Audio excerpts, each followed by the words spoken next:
There is no system in the world that has zero call drop.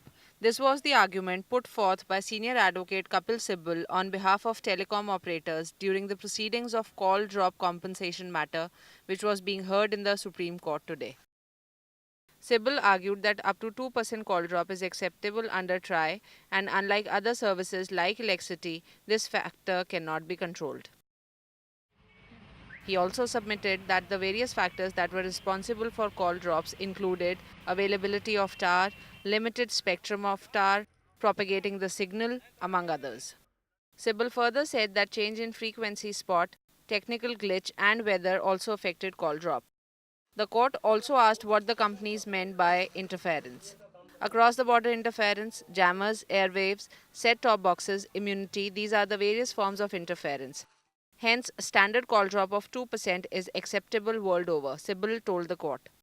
The bench of Justices Kurian Joseph J. and R.F. Nariman asked whether call drop was an indirect way of earning revenue for telecom companies. Sibal replied that it is a per second earning and no revenue is being earned.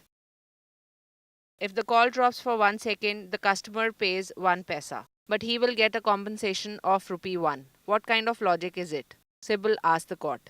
He also argued that extrinsic factors are not within the control of operators and they cannot be held liable as it cannot be ascertained whose fault it is for a call to drop.